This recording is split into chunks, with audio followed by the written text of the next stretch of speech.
We're here today with Stark County Commissioner, in fact, Board President Tom Bernabei, who's always good to take time out and explain to the readers of the Stark County Political Report details about matters that the commissioners are considering. And today the topic is computer-assisted dispatch with the Stark County Emergency Forces' 911 call receiving and dispatch. In fact, the focus of yesterday's meeting, work session, was the dispatch side with the CAD system. And so there was a discussion that focused on bids that the commissioners put out for a CAD system and whether or not this is the direction the commissioners are going on. So I'm going to ask Commissioner Bernabei, please, to give us a little background that prompted the work session yesterday and how it unfolded. And yesterday we did have a work session. All three commissioners were present, along with our two county administrators right now for the week. Joe Concato is the contract employee hired and employed by the Stark Council of Governments to work on this particular issue of the CAD, computer-aided dispatch acquisition. He's also in the past worked on other 911 dispatch issues. So again, we need somebody to administer this particular area because it's a very complex, technically complex issue. He had with him yesterday, by the way, there is a committee that was formed under the auspices of the Stark Council of Governments that is examining these bids and comparing them for purposes of choosing effectively the lowest and best, although this is a sealed proposal. But that committee includes representatives from Canton, and the three largest dispatching entities in Stark County are county government through the sheriff, the city of Canton, and the Red Center, which covers many entities in western Stark County. So there are representatives from all three of those entities on his committee. There may be several other representatives, but he had with him yesterday Chief McKim, the former police chief from Canton, who is the head now at their dispatch center, Chief Whitlatch, who is assistant fire chief in Canton. Again, uses a lot of issues associated with computer dispatching and radios and so forth. Captain Friedman, who's also from the Canton Fire Department, who has a lot of knowledge and expertise in this area. Then we had Mark Bustow, who is the executive director of the Red Center, and Jamie Wood, who is the assistant executive director from the Red Center. So all of those people were here for this presentation as well. They're all involved in this CAD project. Joe, by the way, yesterday, made a general presentation. I call it CAD 101, and that is explained to us how and where the CAD fits into the dispatch system. Essentially, the bottom line was, and we discussed all parts of this then at length, although we were discussing CAD, I think the first half hour really was spent on dispatch 911 and radio issues. I think that you might have come in approximately 10:30, so really what you missed was a general discussion which went in some other directions other than the CAD issue.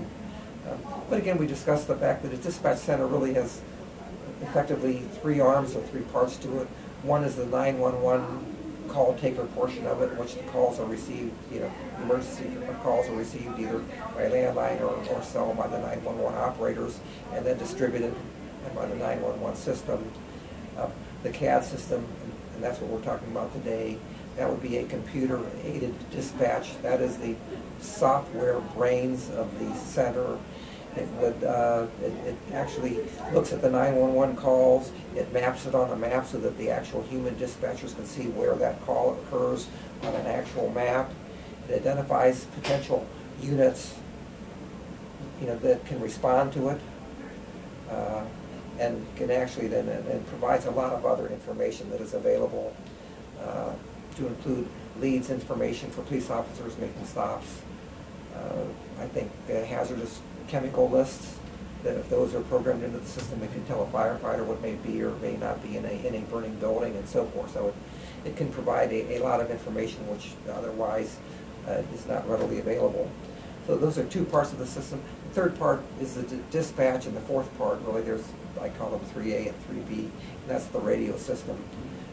At the radio system level, And then different subdivisions, whether they're fire or police, use different kinds of radios. A lot of Stark County is on the 800 megahertz radio system, but others are on different frequencies and so forth from older type of radios. So we just had a general review of that, and part of the discussion went into the issue of radios. And I know that you've attended meetings, with me last year where we got some meetings discussing again 800 megahertz radios and the need to try to make Stark County uniform with regard to those. We had that kind of a discussion again. So we did branch out into some other areas of discussion in yesterday's meeting. So the first half hour was really spent talking about things in general, not necessarily the CAD in specific. Now, when picking up with the discussion when I got here, as I boiled it down, and correct me if I don't have it right, but as I understood, the commissioners have $2.35 million that was collected from the now repealed sales tax that was imposed by a former Board of Commissioners. Yes. But that's what remains of the part that was generated by that particular tax issue is $2.35 million, and the commissioners are trying to decide how to spend it on a CAD system, on radios, or maybe getting towers in Stark County up to grade to take on the state system, the MARC system. Do I have that correct, Commissioner? Yes. Those are some different choices that we have in front of us. At one point, again, that discussion occurred last summer to some extent, and that was, should we proceed with the CAD RFP? And again, or should we look at utilizing that money for radios or for some other choices? The SCOG, there is a SCOG committee that was created to examine this issue, and they made a recommendation, and I think that they then reaffirmed that recommendation at some point in time, saying our preference with regard, although it's a close call preference, would be that we would prefer to see the money spent first for the acquisition of a CAD, and secondarily what wasn't spent for the acquisition of the CAD, then for, again, making uniform and making available to as many safety forces, police and fire, within Stark County as possible to get everybody on the same radio system. And that money might be used as a matching grant fund and so forth. There certainly isn't enough money in that fund to fund everybody's radio needs, because 800 megahertz radios are very expensive, items, and the numbers that are needed countywide probably, certainly exceed 1,000. It's probably close to 1,000 to 1,500 different units. I think that those cost $4,000 a unit, I believe, for a solid, above average, radio, and that's just on the handheld radio side of this thing. So there's not enough money there to do that, but there is enough money perhaps to provide seed money or matching funds. But anyways, the decision was made, let's first look at a CAD. And the parameters for the CAD RFP was that let's first take a look at it and find out how expensive it is, because nobody really knew how expensive it was going to be until the item was bid. First part of it and the first money that was spent on this was in the acquisition of the bid documents. And this is a set of the bid documents. I think that it's 100 and, let's see, it's 165 pages in length. Very, very detailed. This is a very highly technological system. I certainly don't comprehend the meaning of this document. But the first thing was to put this out, and then put this out in a request for proposals. 13 companies, and these were mostly national companies that are in this business. There are no local companies that do this. I think one of the companies only was from Ohio. 13 companies looked at it. I believe that 8 or 9 actually submitted requests that responded to the requests. And those requests, if you remember yesterday, Joe Pincado had one with him. This was the RFP asking them for them. Their responses were actually twice the size for each company that made it. So, I mean, these are very, very voluminous documents, very, very technical. But this committee that I'm talking about, that Joe then formed from Canton, Massillon, and some of the other entities from the Red Center and so forth that looked at this, they had a committee, they analyzed these RFPs, and they actually came down to 3 out of the 8 that they felt were preferable based upon experience and ability to perform the job. And at least now we were able to assign dollar values to this. So we asked for a price both on the acquisition of the CAD, that would be the software brain system, and then for a maintenance program with it, because in order to stay in warranty, you have to buy the maintenance with it. And the maintenance is very expensive with regard to these technological systems. And the maintenance numbers were provided both year by year for 5 years and a 5-year lump sum. And I can only tell you just, and again, these are from my notes from another meeting that I had with Joe, is that the acquisition costs, including maintenance, range from $2.109 million, so $2.1 million to $2.5 million, $2.15 million to $2.785 million. Those are the three that they felt were the best qualifying bids. Those combinations, by the way, that's a total number for both maintenance for the acquisition of the CAD and the 5-year maintenance plan. So it's very, very expensive to acquire this system. We're still at the point then, and when we originally did this, the concept is that the acquisition of the CAD system would be done out of that $2.3 million, but that the maintenance, that everybody utilizing the system would pay maintenance fees on their share of the usage. And essentially there's just for ease of conversation, there's 3 large users, and that would be Stark County, Canton, and the Red Center. They all serve approximately 100,000 people. That leaves another grouping of people, by the way, that are served by other dispatch centers. And the choice would be to voluntarily choose to participate and have this CAD system or not have it. But if you wanted to participate in it, you would then be paying a share of those maintenance costs. I think the maintenance costs ranged, I'm looking to see what those ranges are. I'm not sure if I have them or not individually. I don't think I had them written down individually, but I think the maintenance costs, ran something like, for the 5-year plan, probably $250,000 ballpark. So it's substantial amount Per of year money. or for the whole 5 years? Each center per year, again, depending on which system it was, because the numbers vary. CAD base price on one of them was $1.6 million, so you have, essentially $400,000 or $500,000 in maintenance that you then have to divide up among all the entities. So one of the first things that Joe had to ascertain was, do people really want to participate in the system if it's going to cost them $50,000 or $60,000 a year to maintain it? So even though you get the system for free, you still get a $50,000 or $60,000 a year bill with it, and that's on the maintenance side of the thing. That's something that still hasn't been completely done. Canton has pretty well indicated that because they have a very old CAD system that probably needs to be replaced in any event, and they're already spending that kind of money for its current maintenance, that for them to get a new CAD system and then have the same maintenance bill would be a good thing for them. So Canton's probably a participant. Stark County, again, with the change in sheriff and those issues associated with it, we still need, or Joe needs to have conversations with the sheriff and with their dispatch people to ascertain exactly where they are with regard to these numbers. These numbers have just been disclosed essentially within the last week to 2 weeks, based upon review of the bids. And then the Red Center, and I think that you heard that part of the conversation, and Mark Busto indicated that although the Red Center is interested in this, they are not paying maintenance fees on their CAD to that extent, and so it would be an additional expense to them. So they would then have to get their board together and ascertain whether or not they would want to participate or not. Everybody has a CAD. All dispatch centers have a CAD, but their CADs are, I guess, like any other computer programs, of different ages and of different sophistications and so forth. So if this were to be paid, this would be the state-of-the-art system. Could you discuss what the chances are that the commissioners are going to go with purchasing a CAD system as compared to possibly buying radios and filling out the radio net, or as opposed to upgrading the towers so that Stark County can participate in the state mark system?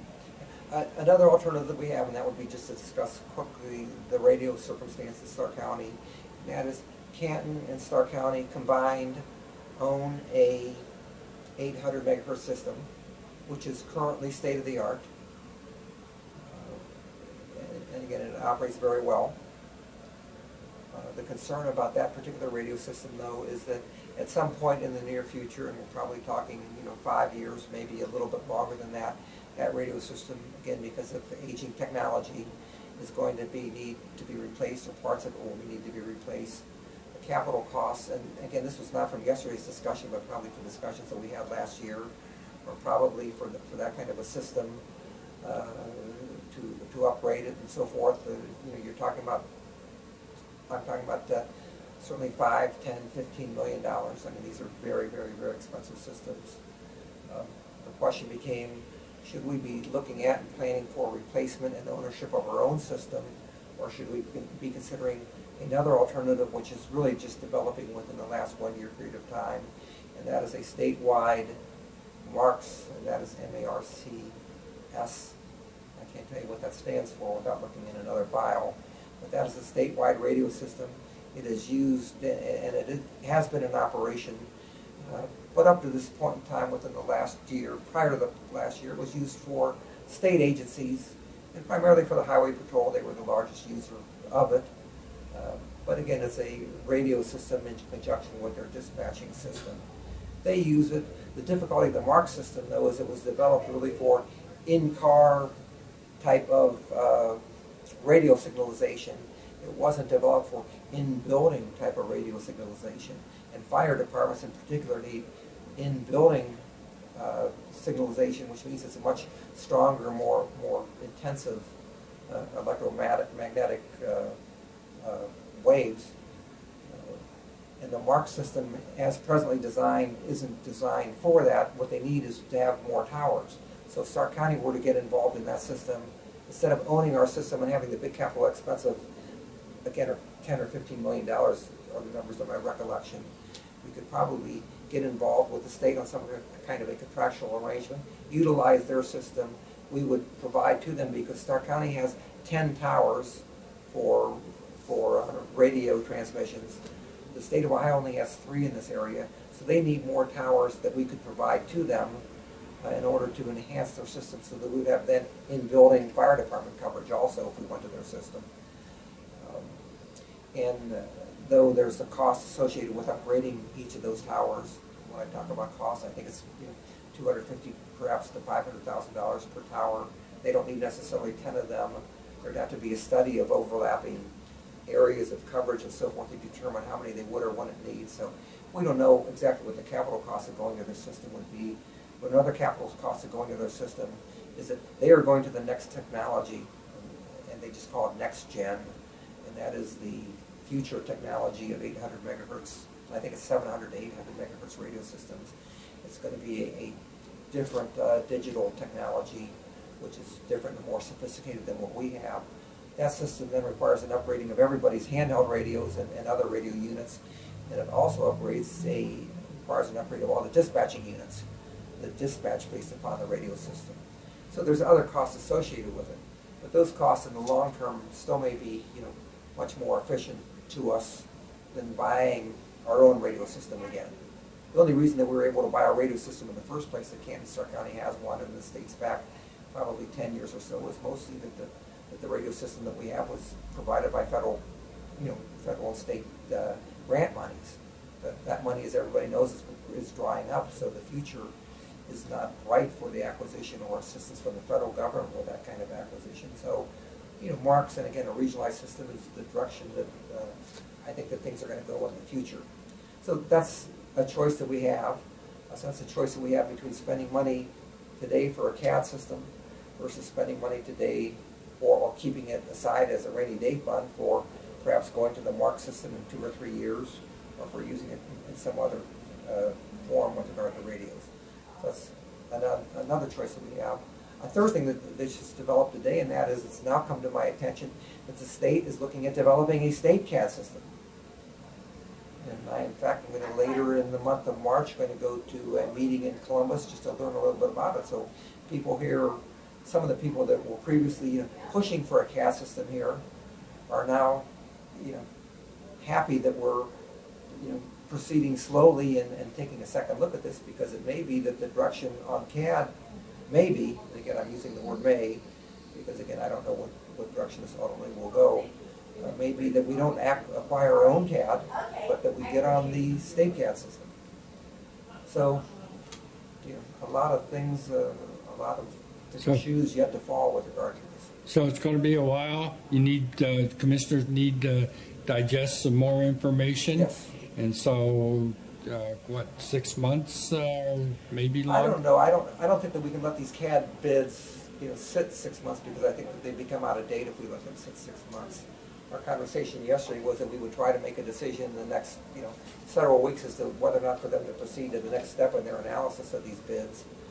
Because again, even for them to analyze the 3 bids that they've narrowed this down to, if in fact it is 3, and it may be possibly more than that, but if they take 3, even that's extraordinarily time consuming, because I said these documents are very, very large, and it requires actually the bidders to come back in and participate in them with regard to displays and other things and so forth. So we want to, make sure that if we proceed to that next step, that it's probable that we'll proceed all the way to the acquisition. So that will be the threshold I decision. think that's the threshold decision at that point. Okay. And I think now we have to compare that to both, again, the former choice that we had, and that is, do we want to save this money instead for radios and or for Mark's upgrade?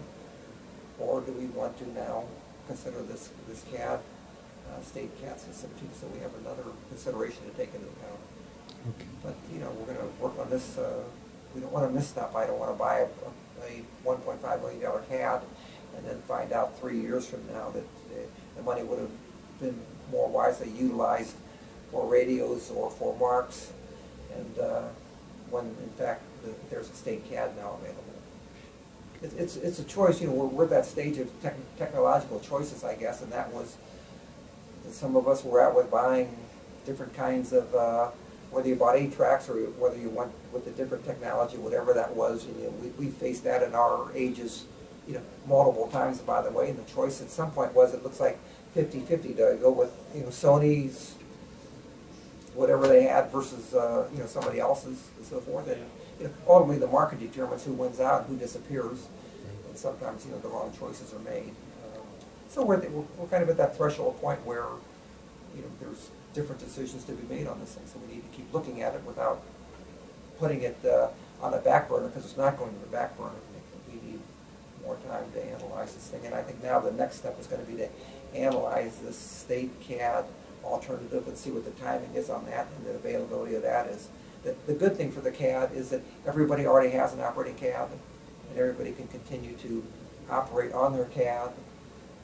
The purchase of the CAD, although from the fireman's perspective and the policeman's perspective and the dispatcher's perspective, it upgrades the system, and it does make the system safer.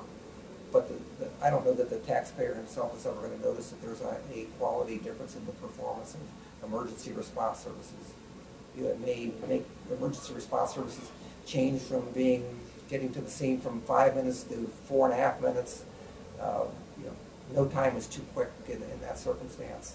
It may be the difference between a firefighter walking into a building and knowing that there's an explosive chemical on the 3rd floor that he otherwise might not know. Most of the time that doesn't matter, but in one critical instance it could. So the CAD, is tough to quantify the benefits from the CAD. I think that we can better quantify the benefits from the radio system and the upgrade in the radio system, understanding that getting everybody on the same system, and enhancing the communications, is a very direct and immediate benefit. Would it be fair to say that your analysis, just speaking for yourself and not the other 2 commissioners, will be wrapped up in a determination of how viable and how soon a state CAD system might be? I think, step 1, yes, and that is the choice. Do we go with a local CAD or with a state CAD? I think we still have to decide, though, if there's a secondary question being raised, and that is, do we spend the money on any CAD, or do we keep what we have and spend the money in the direction of radios? So there's several different questions out there. But